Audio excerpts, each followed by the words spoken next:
Bonjour à tous. Là, on va regarder aujourd'hui à quoi servent les fonctions sous Arduino et ce que c'est qu'une fonction sous Arduino.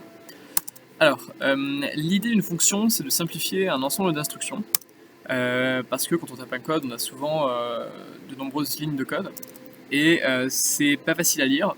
Et parfois, on va utiliser des lignes de code, des instructions qu'on va vouloir réutiliser dans le futur sans forcément vouloir tout les retaper.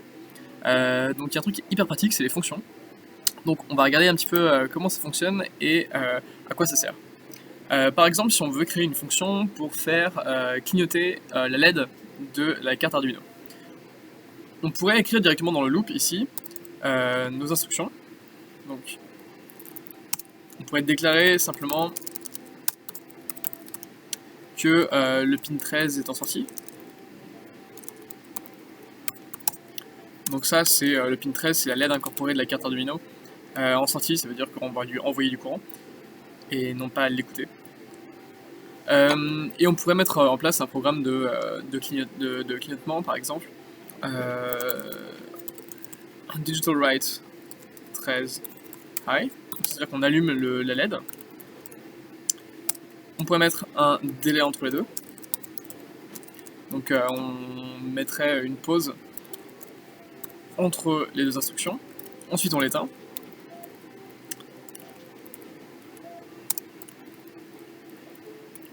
Ensuite on remet une pause juste après.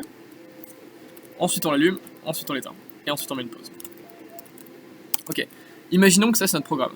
Donc on veut allumer, attendre, éteindre, attendre, allumer, attendre, éteindre, attendre. Et après on recommence, on rallume. C'est quand même pas hyper lisible, et si jamais on veut l'utiliser dans le futur, on va avoir un petit souci. Parce qu'on va devoir tout recopier-coller. Quelque chose qui est assez simple, c'est de créer une fonction. Alors une fonction, ça ressemble à quoi? Finalement, dans votre code ici, vous avez déjà deux fonctions. Void setup et void loop, c'est un peu des fonctions. Donc on peut créer ici void clean, par exemple. Ça peut être notre fonction. Et on peut insérer directement à l'intérieur l'ensemble du code. Et là, à ce moment-là, on n'a plus qu'à écrire ici clean. Et à ce moment-là, le programme lancera ici toutes les instructions qui sont ici.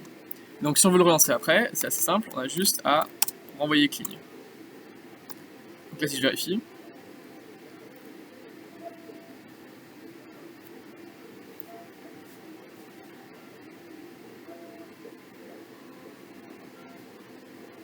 on est en train de compiler le croquis. Il me dit c'est bon, pas de souci. Du coup le programme est bien uploadé. Et si on regarde sur la carte en même temps, là vous pouvez pas voir la carte, mais la carte, on voit la LED qui clignote très vite. Alors, une fonction, ça n'a pas que cet intérêt-là. On peut aussi mettre entre les parenthèses, comme vous voyez, donc la forme d'une fonction, c'est un texte et des parenthèses. Ce qu'on peut faire aussi parfois, c'est mettre à l'intérieur des parenthèses une valeur. Et si on veut paramétrer un petit peu la fonction. Par exemple, ici, on pourrait mettre 300 à l'intérieur, de la fonction clean. Ici, préciser que qu'on va recevoir à l'intérieur de la fonction une valeur, que c'est un entier. Et après, on peut réutiliser cette valeur-là partout où on veut dans le code. Par exemple, ici, j'ai déclaré del comme paramètre de la fonction. Lorsqu'on appuie sur clean 300, il comprend que 300 c'est del, et après il met del partout, et donc en fait ça nous fait exactement le même code que tout à l'heure. Après je vais mettre ici par exemple 500, ou 400, ou 1000 pour une seconde.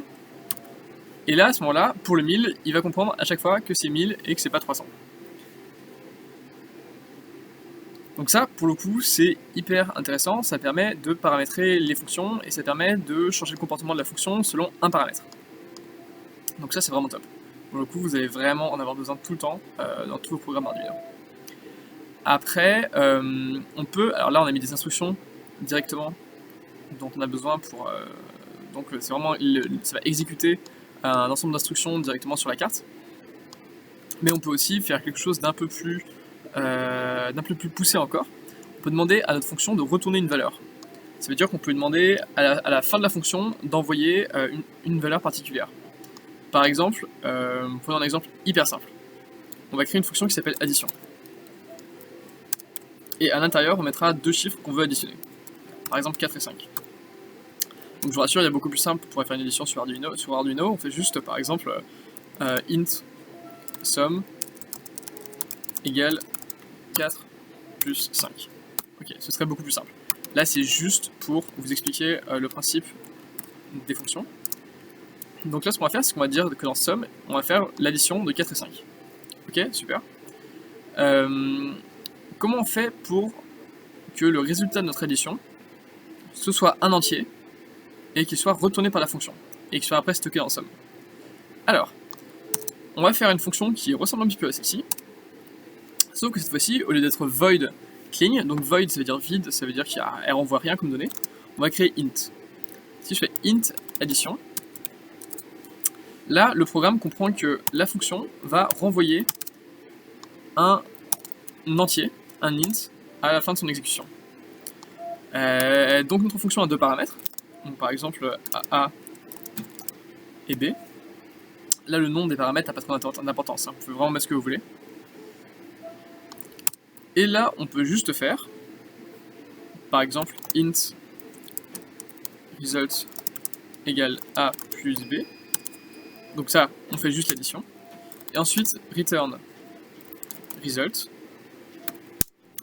Et à ce moment-là, la fonction int va renvoyer result, qui est un entier, donc là on est bon, va le mettre dans sum, et va donc normalement montrer la valeur de notre addition. On va vérifier ça avec serial print. Donc si vous ne vous souvenez plus à quoi sert serial print et comment ça fonctionne, regardez la vidéo, il y a une vidéo spéciale sur serial print. Voilà, donc ensuite on va juste imprimer pour s'assurer qu'on n'a pas fait de bêtises. Hop. On envoie le programme vers la carte.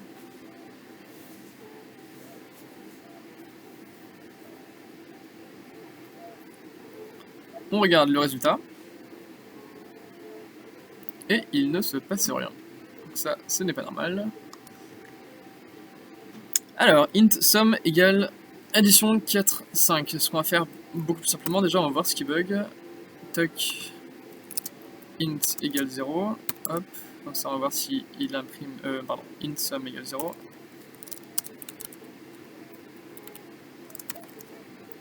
On va voir comme ça s'il arrive à bien imprimer le int. Ensuite, où est-ce que ça pourrait bugger? Alors, addition int a, int b, result égale a plus b, return result. Le result est retourné dans le sum. Donc là, on n'a pas le résultat. Alors peut-être qu'il fait ça après l'exécution de ces différentes instructions là, c'est sûrement ça. Du coup ça veut dire qu'on va attendre 3 ou 4 secondes avant d'avoir le résultat. On va voir. Donc on devrait attendre 3 fois, parce que j'ai laissé la première fonction, donc 1, 2, 3, 4, donc 1 seconde 2. 4 fois 300 millisecondes. Puis ensuite, et voilà, on y est, 9. C'est parfait. C'est parfait. On a l'impression de notre addition ici. Donc si on voulait voir un truc un peu plus rapide, donc éviter en fait d'avoir la première fonction,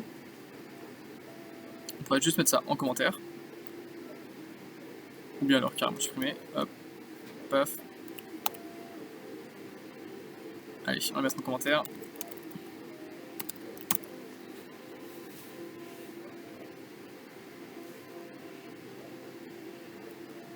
Ok. Maintenant, on regarde ici ce qui se passe. Et on a bien le résultat de notre addition qui est 4 plus 5. Donc ça paraît hyper simple ici parce qu'on a juste une addition. Mais on peut avoir des fonctions beaucoup plus compliquées. Et c'est ça qui est vraiment intéressant. On peut avoir des fonctions beaucoup plus compliquées. On peut retourner pas forcément des entiers, on peut retourner tous les types d'objets qu'on connaît. Donc on peut retourner un long, on peut retourner un float, on peut retourner... qu'est-ce qu'on peut retourner? Un char. On peut retourner des pointeurs aussi. Donc ça on fera un petit chapitre sur les pointeurs pour voir un peu comment ça fonctionne, mais on peut retourner par les fonctions. Et donc voilà, donc finalement les fonctions c'est vraiment un élément hyper important de votre code dès que vous commencez à avoir un code qui est un petit peu substantiel et un petit peu intéressant.